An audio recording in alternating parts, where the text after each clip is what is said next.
Terima kasih Anda masih bersama dengan kami. Pemirsa, draft rancangan undang-undang penyiaran menjadi sorotan karena memuat sejumlah pasal problematik.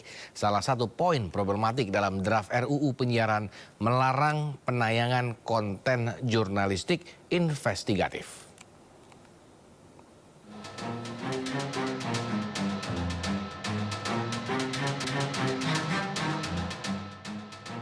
Draft rancangan undang-undang penyiaran menjadi sorotan.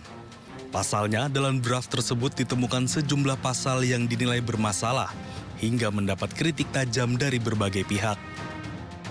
Salah satu poin problematik dalam draft RUU penyiaran pasal 50B ayat 2 huruf C yang melarang penayangan eksklusif karya jurnalistik investigatif. Dewan Pers menekankan harus ada diskusi mendalam antara pihak pembuat RUU dengan insan pers. Karena jika draft RUU tersebut membuat pasal yang dinilai tidak dapat membungkam kebebasan berpendapat, nyatanya pers menjadi kunci dari tumbuhnya demokrasi. Komisi 1 DPR menyatakan, tidak ada maksud dari pemerintahan Presiden Jokowi maupun pemerintahan Prabowo mendatang memberangus hak-hak masyarakat. Jika disetujui, RUU penyiaran akan dibawa ke rapat paripurna DPR untuk kemudian ditetapkan menjadi RUU usulan inisiatif DPR RI.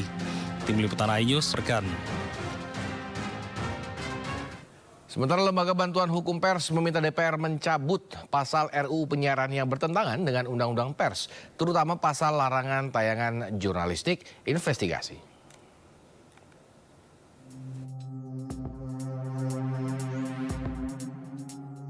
Revisi rancangan Undang-Undang Penyiaran menuai polemik. Lembaga Bantuan Hukum atau LBH Pers mempertanyakan dan menolak draft revisi rancangan Undang-Undang Penyiaran dari DPR RI. Pasalnya pihaknya menilai sejumlah pasal dalam draft rancangan Undang-Undang Penyiaran bertentangan dengan Undang-Undang Pers. Misalnya pasal 50B ayat 2 huruf C yang mengatur pelarangan tayangan jurnalistik investigasi.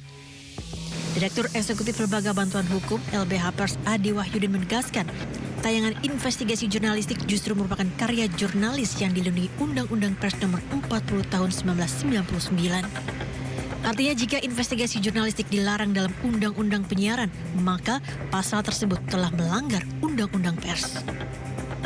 Kami sebenarnya dari LBH Pers menuntut pasal terkait dengan larangan penyiaran karya jurnalistik investigasi ini itu dicabut gitu ya. Karena nggak ada alasan lagi terkait dengan larangan karya jurnalistik karena dia sudah dijamin oleh Undang-Undang Pers atau Undang-Undang Nomor 40 Tahun 99. Terkait hal tersebut, LBH Pers meminta DPR RI untuk mencabut pasal terkait larangan investigasi dalam rancangan Undang-Undang Penyiaran karena selain bisa mencederai kebebasan pers juga dapat membungkam dan menutupi fakta-fakta yang ada. Pemirsa, Dewan Pers dan konstituennya secara tegas menolak rancangan undang-undang penyiaran yang saat ini tengah digodok Badan Legislatif DPR.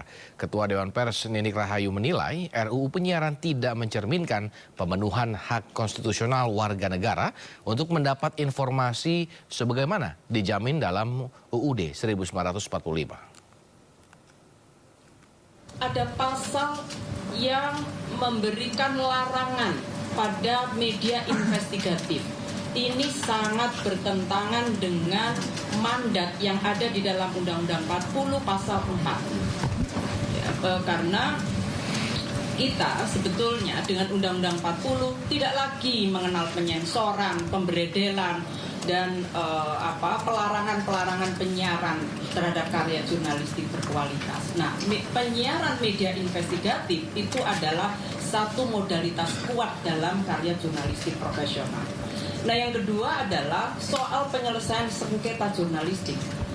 Di dalam RUU ini dituangkan di penyelesaian itu justru akan dilakukan oleh lembaga yang sebetulnya tidak punya mandat penyelesaian etik terhadap karya jurnalistik. Mandat penyelesaian karya jurnalistik itu ada di Dewan Pers dan itu dituangkan dalam undang-undang. Pemirsa, draft rancangan undang-undang penyiaran mengundang kontroversi terkait profesi jurnalistik. Pasal apa saja yang mengundang kontroversi? Benarkah kebebasan pers terancam. Sudah bersama kami Pak Imam Wahyudi selaku anggota Dewan Pers dan juga Pak Bobi Aditya Rizaldi selaku anggota Komisi 1 DPR RI. Selamat sore Bapak-bapak. Selamat sore. Saya sudah bukan anggota Dewan Pers ya, saya Dewan Pertimbangan IJTI. Baik. Saya ralat Dewan Pertimbangan IJTI, Pak Imam. Saya ingin ke Pak Bobi terlebih dahulu, bolehkah Pak Bobi, ini bagaimana ini akhirnya menjadi polemik dengan RUU penyiaran yang saat ini digodok di DPR. Bagaimana awal mulanya hingga terselip pasal ini? Jadi begini, kita kan akan merevisi Undang-Undang Penyiaran yang sudah dibuat itu terakhir tahun 99, di mana format siaran itu kan masih sangat konvensional, yaitu dengan frekuensi siar. Nah sekarang dengan perkembangan teknologi ada kegiatan penyiaran tetapi bukan hanya menggunakan frekuensi siar, tapi menggunakan frekuensi telekomunikasi. Nah itulah namanya over the top. Nah ini berkembang terus di dalam over the top itu, bahwa dalam kegiatan siar itu ada produk jurnalistik. Nah, produk jurnalistik itu kan selama ini memang diaturnya di Undang-Undang Pers, itu kan adalah media massa, apapun bentuk formatnya. Nah, ada satu kasus, yaitu kalau tidak salah tayangan, citra kriminal atau di salah satu, salah satu TV swasta, FTA, menggunakan frekuensi siar. Nah, itu kan waktu itu pernah ada teguran dan sanksi dari KPI kalau tidak salah. Nah, itu membuat diskursus ada bahwa apakah tayangan kegiatan siar itu merupakan produk jurnalistik. Nah, akhirnya masuklah di situ kan, itu isinya investigasi kriminal kalau tidak salah. Nah, dalam pengaplikasiannya ternyata di dalam kode jurnalistik itu ada 3 kegiatan, yaitu mengambil dan mengumpulkan informasi dan juga mengolah informasi tersebut untuk menjadi produk. Nah, dalam diskursus mengenai bagaimana mengaplikasikan kode etik jurnalistik di dalam kegiatan penyiaran, kalau nggak salah waktu itu bahwa dalam hal pengumpulan informasi dan pengambilan informasi kan itu diatur bahwa kalau misalkan tidak boleh diam-diam, harus dengan konsen. Itu kan ada di dalam kode jurnalistik. Lantas kalau dia memberikan kesaksian, ada yang mukanya di blur atau tidak, saya nggak terlalu paham terlalu detail ya. Nah, lantas tetapi kesalahan itu karena pas lagi dia mengolahnya itu ada hal yang tidak proporsional yang ditampilkan. Nah, ini yang membuat waktu itu kenapa KPI akhirnya, kalau tidak salah pernah berkonsultasi juga dengan Dewan Pers, itu melayangkan teguran dan sanksi. Dan tetapi di situ pula sudah ada wacana dan diskusi mengenai bahwa produk jurnalistik itu ada masuk di dalam kegiatan siar. Nah, inilah yang mencoba diatur. Tapi kami juga terima kasih atas masukannya ya, karena maksudnya kita itu sebenarnya adalah harmonisasi dengan apa yang sudah dilakukan oleh kode etik jurnalistik itu bisa diaplikasikan dalam seluruh kegiatan siar apapun formatnya.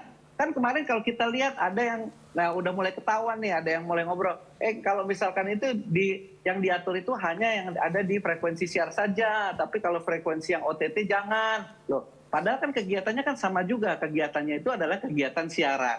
Justru dengan undang-undang ini kita ingin semua kegiatan siaran, apapun bentuk formatnya, itu harus sesuai dengan hal-hal yang diatur di dalam Undang-Undang Penyiaran. Apakah itu dalam frekuensi siar, apakah itu dalam frekuensi telekomunikasi, selama namanya kegiatan siaran.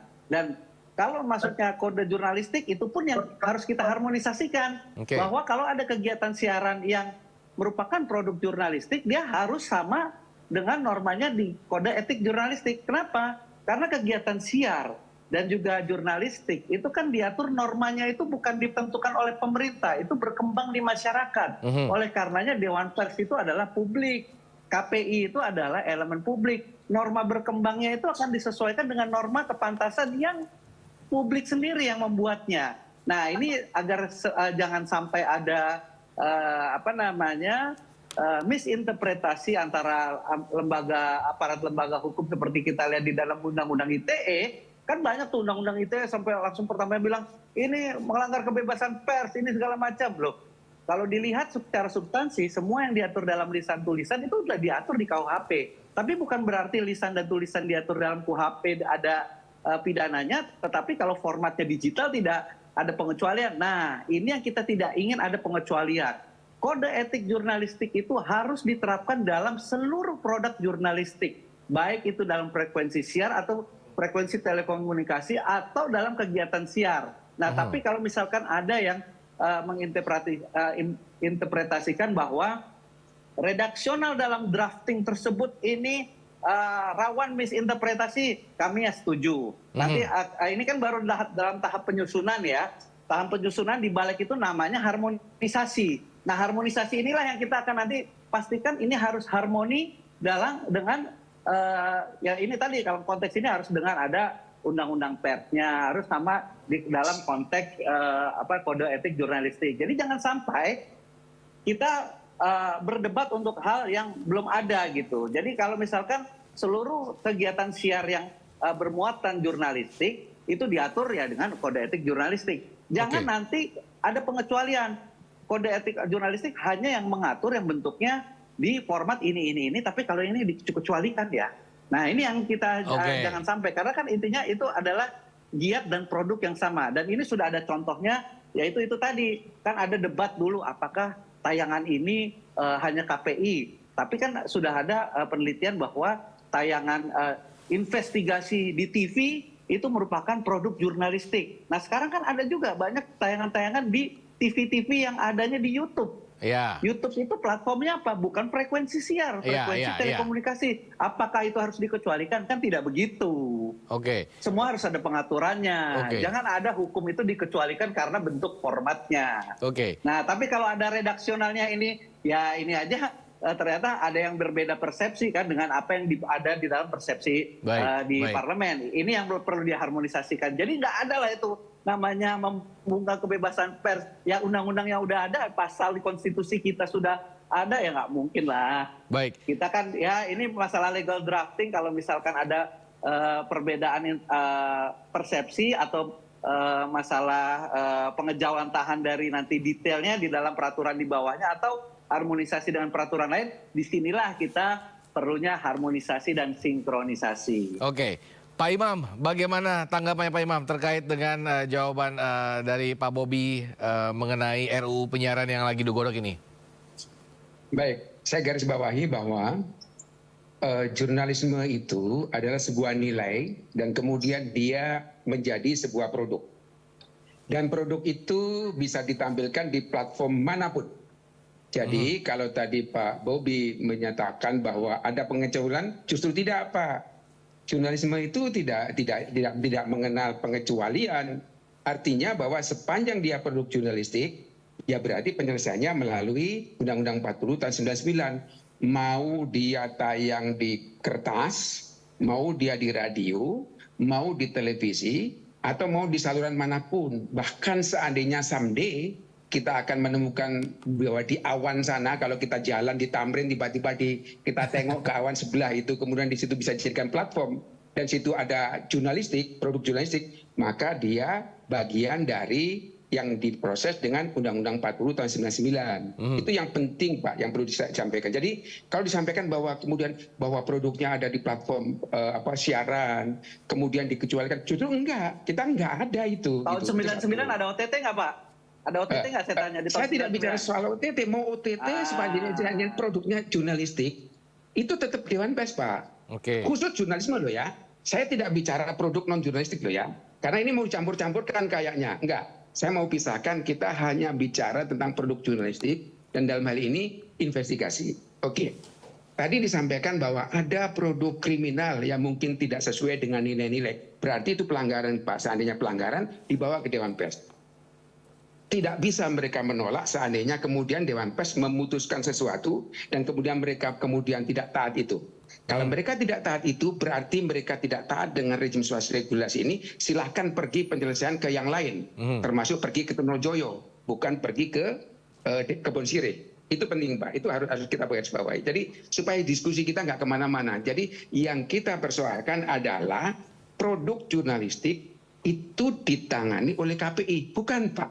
Meskipun dia ada di lembaga penyiaran, misalnya di platform penyiaran, bukan KPI Pak. Tapi seandainya pun dia ada mau di OTT, bahwa kemudian dia di internet, itu tetap ke ini Pak, ke Dewan Pers, karena dia produk jurnalistik. Jadi sekali lagi harus dipisahkan bahwa ini bukan platform. Kita tidak bicara tentang platform. Seandainya kemudian kalau kemudian platformnya kemudian bikin undang-undang sendiri mengatur jurnalisme, maka kalau ada platform baru harus muncul undang-undang baru yang mengatur jurnalisme. Enggak begitu.